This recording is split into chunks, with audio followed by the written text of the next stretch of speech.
परिचय करून द्या, तुमचं नाव वगैरे सांगा. बाबाजी बाबूराव वाळूस, ठाकूर पिंपरी, तालुका खेड, जिल्हा पुणे. बरं. तर तुम्ही कोणत्या कंपनीचे प्रोडक्ट घेतले होते? समर्थ, श्री समर्थ श्री ऑर्गॅनिक. समर्थ. बरं बरं. काय झालं होतं तुमच्या प्लॉटला?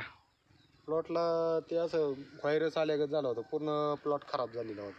बरं बरं बरं. ती औषधं सरांकडून घेतल्यापासून जरा व्यवस्थित नाही, परत हिरवागार झालेला आहे. बरं बरं बरं. हा तुमचाच प्लॉट आहे ना? हो. बरं बरं. फळधारणा वगैरे चांगली झालेली आहे आता? चांगली झाली. बरं. किती दिवसाखाली तुम्ही घेतले होते औषधं? ती 10-12 दिवसांनी. 10-12 दिवस झाले. तर तुम्ही काय केलं त्याच्यात ती सरांनी दिलेली औषधं खोडात सोडली होती. हां, बुड्यात आणि वरून एक मारण्यासाठी दिलं होतं. बरं बरं. त्याचा चांगला फायदा झाला तुम्हाला? हो. बरं बरं. त्यामुळे ती हिरवीगार झाली. बरं बरं.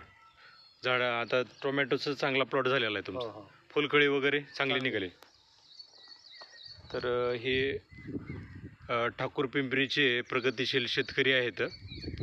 तर आज त्यांच्या प्लॉटवर जाऊन आपण त्यांची मुलाखत घेण्यात आली. टोमॅटोचा प्लॉट पूर्ण गेलेलाच होता. ह्यांचं सरांचं म्हणणं काय होतं की प्लॉट काढून टाकतो, पण त्यांना एक मी 8-10-15 दिवसाचा वेळ मागितला.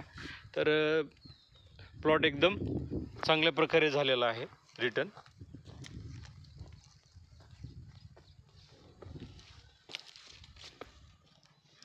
फुलकळी वगैरे निघाले चांगली. हो. धन्यवाद सर.